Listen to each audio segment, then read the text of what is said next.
Oke cuy, kali ini kita akan membahas salah satu film yang berjudul Trigger Point yang dirilis pada tahun 2012. Oke cuy, simak alur ceritanya. Kuy, meluncur. Film ini diperlihatkan seorang pria bernama Nicholas Shaw atau yang disebut Lois. Meskipun berada di tempat terpencil rumahnya, namun rumah Nicholas sangat canggih cuy, yang dilengkapi dengan teknologi canggih dari membuka pintu dengan kartu dan banyak monitor pengawas CCTV. Pokoknya Nicholas ini orang yang canggih cuy. Sepertinya dia selalu waspada akan sesuatu yang akan datang ke rumahnya. Dia juga menggunakan drone kamera untuk berpatroli. Dan untuk membuka lemari senjatanya pun menggunakan kartu. Nicholas selalu teringat akan masa lalunya yang pernah disiksa. Dipaksa untuk mengatakan sesuatu. Setelah itu, dia pergi untuk menuju ke restoran langganannya. Karena dia sudah akrab dengan seorang pelayan di sana, Nicholas selalu duduk dan selalu mengawasi sebuah rumah yang ada di seberang jalan. Saat itu terlihat seorang wanita tua yang datang ke toko buku seberang jalan, dan lalu Nicholas mendatangi si wanita tua tersebut yang bernama Irene Cole. Ternyata mereka sudah saling kenal dan akrab. Irene meminta bantuan untuk memperbaiki teko listriknya yang rusak, dan di sini Nicholas bisa memperbaikinya hanya dengan menggunakan penjepit kertas. Gue bilang juga apa cuy, ini orang sangat canggih. Keesokan harinya setelah makan di restoran, Irene memberitahukan bahwa ada seseorang yang baru saja mencarinya. Dia menunjukkan orangnya, lalu Nicholas memperhatikan dan mengawasi pria itu. Dia masuk ke sebuah toko untuk menanyakan ke orang-orang. Lalu pada saat kembali ke mobil, di dalam sudah ada Nicholas yang menunggunya dengan sebuah pistol. Dia bernama Dwight Legon dan mengaku dari agensi yang membawa pesan dari Elias Ken. Lalu mereka pergi dari sana, tiba di sebuah kebun pertanian. Lalu Nicholas memukuli Dwight dan menggantungkan Dwight. Setelah itu, Nicholas meninggalkannya di sana. Scene pun dilanjut dengan diperlihatkan seorang pria botak pelontos. Dia adalah Elias Ken yang mengunjungi Nicholas di sebuah kafe. Ternyata mereka pernah bekerja sama sebagai agen khusus pemerintah. Setelah berbincang masa lalu mereka, Nicholas menanyakan bagaimana bisa Elias menemukannya, yang ternyata selama ini dia selalu diawasi. Sebagai seorang teman, Elias berusaha untuk melindunginya dan agensi yang terus mencarinya. Elias juga mengatakan kalau anak wanitanya yang bernama Monica telah hilang. Dia juga seorang agen yang berusaha mencari dalang dari pembunuhan itu terjadi pada saat 1 tahun yang lalu, yang korban-korbannya adalah teman-teman mereka. Elias yakin bahwa pelaku tersebut adalah Quentin, karena mereka tahu bahwa Quentin memiliki barang bukti dari orang-orang yang menjebak Nicholas.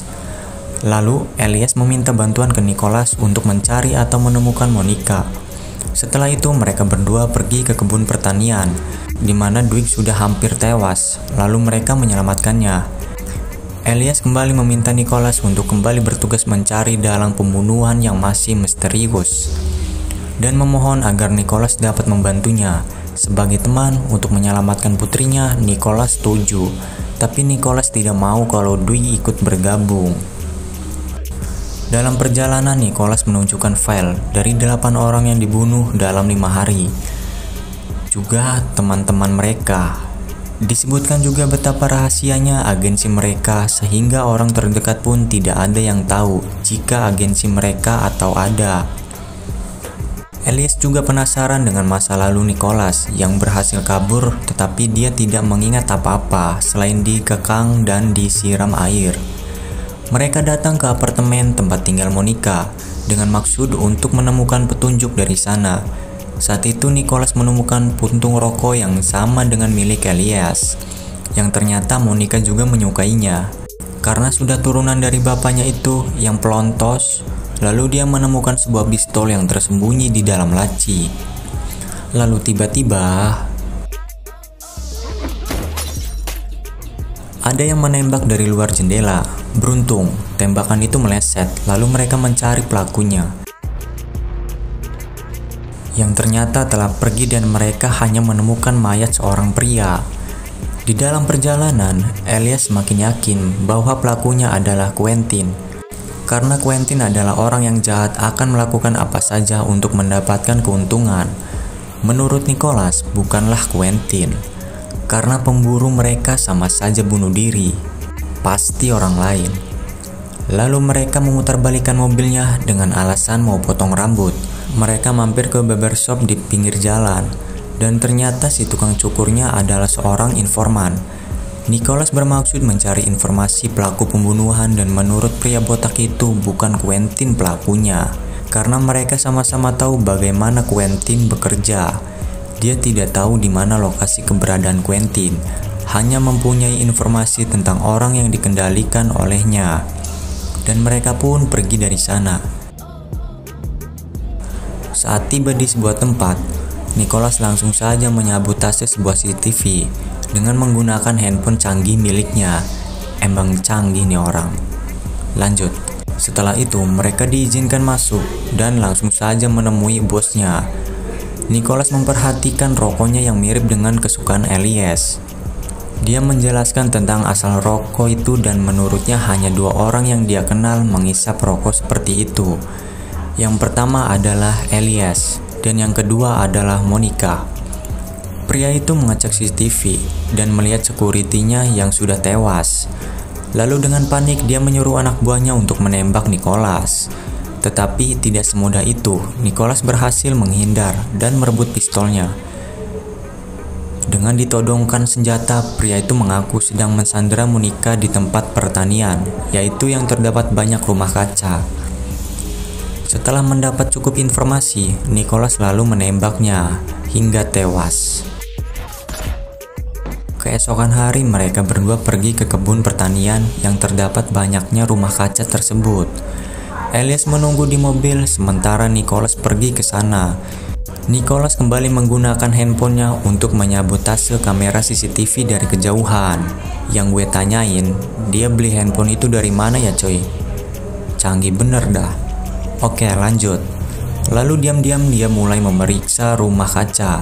Dia melumpuhkan penjaga satu persatu hingga menemukan seorang wanita yang sedang disandera. Ternyata wanita itu adalah Monica.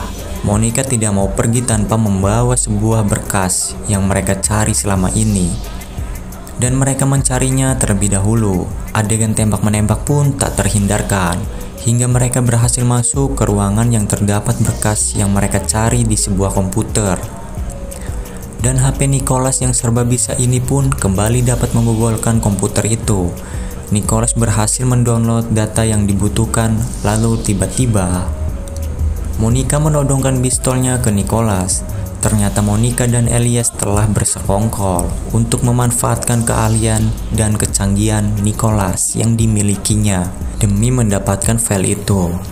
Nicholas merasa kecewa telah dipermainkan, lalu dia membalikkan badan dan lalu berhasil menodongkan pistolnya ke Monica. Lalu mereka berdua pergi dan berhasil kabur dari sana. Setelah melewati hutan, Monica terjatuh dan pingsan. Dia terkena tembakan di bagian perutnya. Lalu Nicholas menggendongnya dan melanjutkan perjalanannya.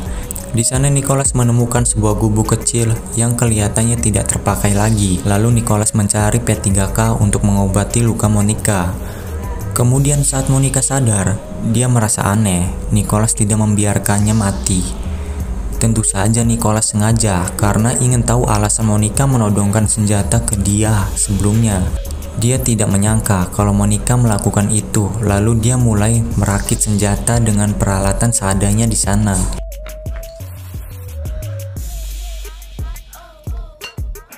Tiba-tiba, anak buah Quentin datang dengan sebuah mobil ke tempat itu. Lalu Nicholas keluar dan menyerang mereka dengan senjata rakitannya. Setelah semuanya lumpuh, kembali ke gubuk dan Monica tidak ada lagi di sana. Dia juga membawa flash disk berisi file yang sebelumnya telah mereka curi. Lalu di sebuah restoran, Monica menunggu ayahnya yang kemudian datang bersama Dwight. Dia memberikan filenya dan saat dicek, ternyata flash disk itu kosong. Elias tahu tentang kepintaran Nicholas. Dia menyimpulkan bahwa sebenarnya Nicholas menghapus file itu bukan mendownloadnya.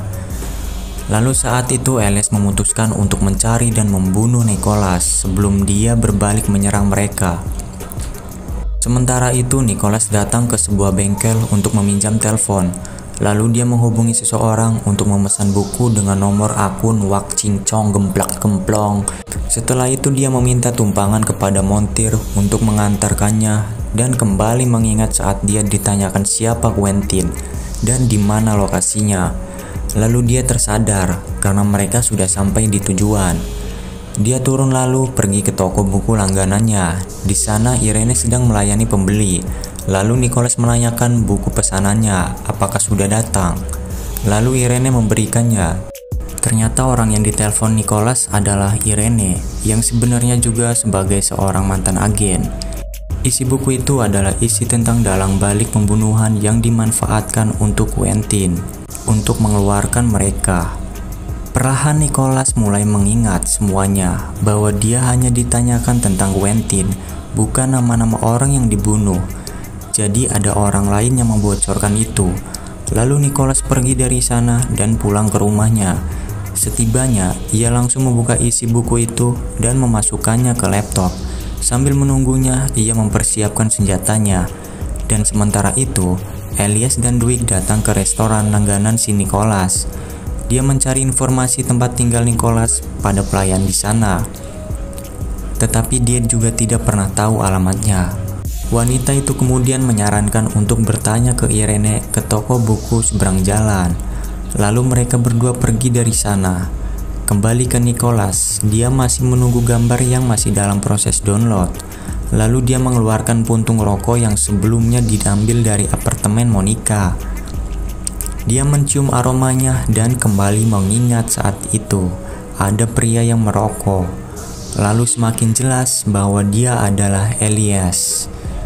Dalam foto itu pun terlihat jelas bahwa Elias menunggu seorang wanita bernama Fiona. Dan percakapan mereka pun ikut rekam bahwa Elias menugaskan untuk melakukan pembunuhan.